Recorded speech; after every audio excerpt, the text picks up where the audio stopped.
Please don't let Nigerian government take me away. David Hundeyin begs Ghanaian president. David Hundeyin is the Nigerian young investigative journalist in United States that has unearthed and dug out all the rubbish in Tinubu's certificate saga. He had done a lot of investigative job, pulled out a lot of secrets, revealed a lot of issues with Tinubu's Chicago State University certificate forgery. And now all the rudiments of those things he pulled out and are part of the evidences being used in court today. We are all aware that Atiku is even in US trying to pull out the original document from Chicago State University through a US court. So with all of these jobs that this boy has done, I know that his life is on the line. He's been threatened several times. I think assassination attempts have been made on him, even in the US several times. But for him to think with all these dirty jobs, he can come to Africa, I think he needs to borrow sense. Let him learn from what happened to Nnamdi Kanu. After doing all the publications against Nigerian government, against the Fulanis and APC government from the UK, he traveled to Kenya as a UK citizen, not as a Nigerian citizen. And then they whisked him from there back to Nigeria, and is languishing in DSS custody till now. So, David, borrow sense. Don't leave United States for now until further notice. Any country you visit in Africa, they will take you. Better be careful. Better be careful. So let's see what Hundeyin is trying to say here. Controversial journalist David Hundeyin has appealed to the Ghanaian president Nana Akufo-Addo not to allow the Nigerian government to repatriate him from Ghana. Hundeyin, who is currently seeking asylum in Ghana, made the appeal in a video shared via his X account, formerly Twitter, on Wednesday night. So before the 2023 general election, the journalist had published and exposed against the then All Progressive Congress flag bearer and current president Bola Tinubu, titled Bola Ahmed Tinubu from drug lord to presidential candidate. Speaking in the newly released video, Hundeyin claimed that the Nigerian government was after him because he leaked a secret document on the plan of the Economic Community of West African States to invade Niger Republic. So according to him, I fled Nigeria in 2020 and I applied for asylum in Ghana in early 2021. And in May 2022, I was granted refugee status in Ghana. And subsequently, I was also issued a Ghanaian refugee passport, which I have subsequently used extensively to travel across Africa and around the world. So last month, when there was the ongoing back and forth between those who wanted to go to war within the ECOWAS bloc against the coup regime in Niger, something happened.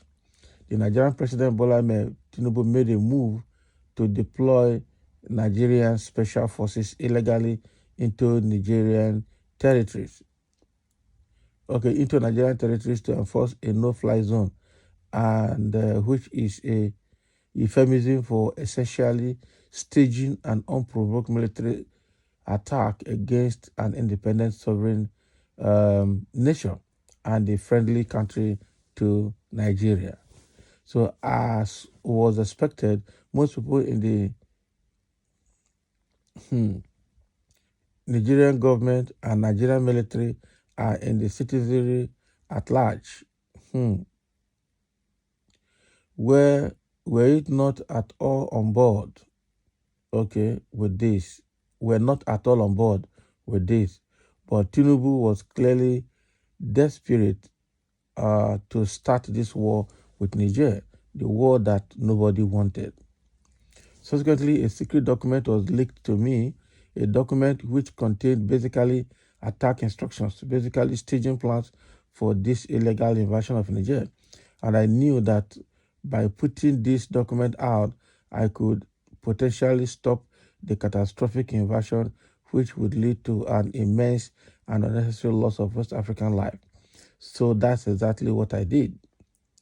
Early August, I put out this document and it had the desired effect. So it did in fact stop the invasion. Secondly, Tinubu then tried to seek permission from Nigerian Senate to deploy the Nigerian military to Niger. The Senate knocked this back, and to all intents and purposes, the invasion essentially became a still bet. It didn't happen. So it would have been something that would have been catastrophic and would have benefited nobody except the president himself.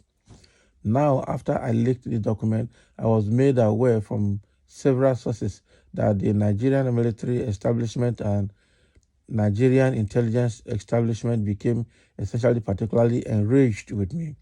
I've been a person of interest for a long time, but with that, I became designated as something of an enemy of states.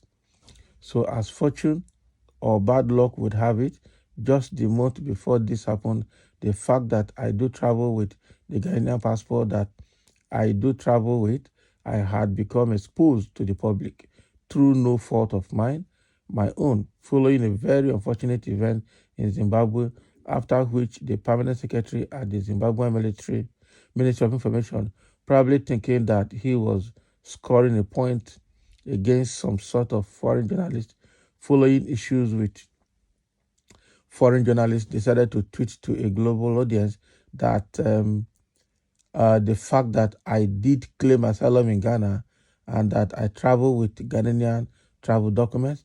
As a result of this, the Nigerian establishment knew who to speak to if they wanted to get a hold. Oh, wow. So I was informed that the Nigerian Intelligence Agency, I am not sure whether it was the National Intelligence Agency or the Defense Intelligence Agency, but one of these foreign intelligence institutions dispatched a jet to Accra to basically have me illegally rendered to Nigeria. Apparently, they wrote a letter to the Ghanaian government accusing me of apparently aiding terrorism by supposedly revealing the locations of soldiers, and apparently I was also guilty of treason. So it seemed as if the matter was going to end there. More recently, I have come to find out that the Tinubu government is still trying very hard to enact some sort of illegal rendition. So the latest tactic apparently is to lean on the Ghanaian government and accuse me of having apparently sabotaged that ECOWAS mission, and in so doing basically compromise the bloc security of the ECOWAS region, in which case Ghana, being itself an ECOWAS member, is then obligated to cancel my asylum, to revoke my refugee status, and to revoke my Ghanaian passport. The Nigerian document hope is that in revoking my passport, whatever travel privileges or visa or residency privileges I enjoyed anywhere in the world will be compromised. And as a result, it will then be more possible for them using the various avenues that are available to obviously a nation state to have somebody extradited or somebody illegally rendered. So while appealing to President Akufo-Addo, he said, I want to urge the Ghanaian president to resist the temptation to allow an illegitimate Nigerian president to push Ghana into breaking international law. There is a law that forbids the illegal repatriation of political refugees back to the country that they fled from, where they are going to face persecution. So it is very well known that if for whatever reason I were to be returned to Nigeria, I would not survive it. This is not a secret. Hundeyin has been surrounded in a web of controversies, such as attacking revered Nobel laureate Wole Soyinka over 2023 presidential election. Recently, he attacked a notable Nigerian publisher who he accused of shielding the alleged drug case of President Tinubu. Wow. So it means that, okay, I can understand what is happening here. This guy is on asylum in Ghana. And so why seeking asylum in Ghana? Why not seek that asylum in UK, US, Canada, or other countries where you can be well protected? And I know that even US, he will still be vulnerable in the US, but he shouldn't come to Ghana. All right? Does it mean that he's been doing all he has been doing from Ghana? I thought he has been in the United States. Wow. So this is a very serious situation that this young man is finding himself. So how is he going to be free from it? I am scared for him, really scared for him. So thank you for listening. Let's have your comment. This is the plea of David Hundeyin to the Ghanaian president, Nana Akufo-Addo, not to allow Nigerian government to take him from Ghana back to Nigeria, because they will definitely kill him. But his case will be worse than the case of Nnamdi Kanu. That is the truth. Because the man on power is a very desperate person and can do anything in Nigeria. So the guy is not just traveling to Ghana. He is an asylum refugee in Ghana using Ghanaian passport to move around. But he needs to be very, very, very careful. This guy has put his life on the line to redeem and to to redeem Nigeria. Okay, but right now I just hope that this cross is carrying, that the Nigerians home and abroad will not leave him alone to carry it, because this guy has done a very good underground job, that is to liberate Nigeria. Thank you for listening. Let's have your comment.